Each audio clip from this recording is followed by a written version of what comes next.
ఒక చిన్న నానుడి ఉంది. అంబలు తాగేవాడి మీసాలను ఎత్తేవాడు ఇంకొకడు అని. ఇది పైకి దర్పాన్ని ప్రదర్శించే వారి కోసం వచ్చినటువంటి నానుడ.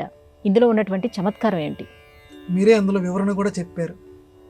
దర్పాన్ని ప్రదర్శించేవాడికి మన తెలుగువాడు గొప్పదైనటువంటి మన తెలుగు భాషలో వాడేటువంటి నానుడి జాతీయం ఇది. అంబలి తాగేవాడికి మీసాలు ఎత్తేవాడు ఒకడు. అంబలి అని అంటే రాగి జావ, అంటే తినటానికి ఏమీ లేక సజ్జ ఇలాంటి వాటితోటి, రాగులు ఇలాంటి వాటితోటి లేక, అంటే మామూలు బియ్యం ఇలాంటివి, సన్న బియ్యం ఇలాంటివి లేక చాలా దొరికేదేదో రాగి జావ లాంటివి తినేటువంటి వాడు. వాడు తిండికే లేక చస్తూ ఉంటే మీసాలు ఎత్తేవాడు ఒకడు. వాడు బ్రహ్మాండంగా మీసాలు పెంచట.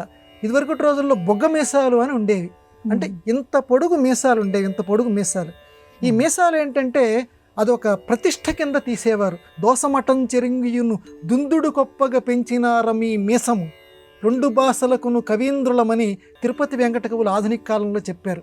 నిజానికి మీసం పెంచటం దోషమైనప్పటికీ రెండు భాషలకి మేమే కవీంద్రులము అని చెప్పడానికి తిరుపతి వెంకట కవులు మీసాలు పెంచారట. అలాగా ఈ అంబలి తాగేవాడికి తినటానికే సరిగ్గా గతి లేదు, కానీ వాడికి బాగా మీసాలు పెంచాడు. ఈ మీసాలు పైకెత్తాలంటే, ఇలా పట్టుకోవాలంటే వాడికి చేతులు నొప్పులు పుడుతున్నాయట. మీసాలు ఇలా పట్టుకొని ఇలా పైకి అంతంత బాగా ఇక్కడ వరకు వస్తున్నాయి మీసాలు. అందుకే ఇద్దరు మనుషుల్ని పెట్టుకున్నట్ట, ఇటుపక్క ఒక మనిషి, ఇటుపక్క ఒక మనిషి. వీడు ఈ మీసాన్ని ఇలా పైకెత్తితే వీడు ఇటుపక్క ఈ మీసాన్ని ఇలా పైకెత్తాడు.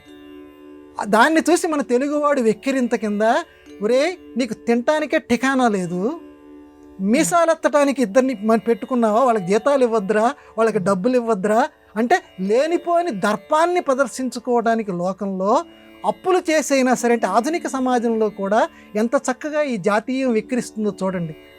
వాడి దగ్గర ఏమీ ఉండదు, కానీ లోకంలో బ్రహ్మాండంగా కనిపించాలని చెప్పి, లేనిపోయినటువంటి దర్పాలు ప్రదర్శించాలని చెప్పి అంబలు తాగేవాడికి మీసాలు ఎత్తేవాడిలాగా అప్పులు చేసైనా సరే లోకంలో డాంబికాలు కొంతమంది ప్రదర్శిస్తుంటారు. అలా కూడదు.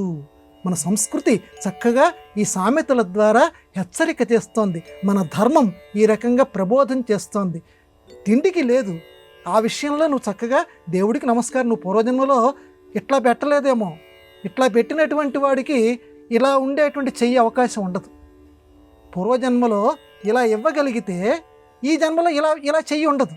కాబట్టి ఇవ్వలేదు, మన కర్మ అనుకొని ప్రతి వాళ్ళం కూడా ఏదైనా అలాంటి పరిస్థితి వస్తే వచ్చే జన్మకైనా సరే నేను ఇలా ఇవ్వగలిగే స్థాయికి నన్ను పెంచవయ్యా దేవుడా అని దేవుణ్ణి ప్రార్థించుకుందాం, కానీ వాడిలాగా మాత్రం దర్పాన్ని ప్రదర్శించొద్దు. అది ఈ సామెతలో ఉన్నటువంటి సందేశం.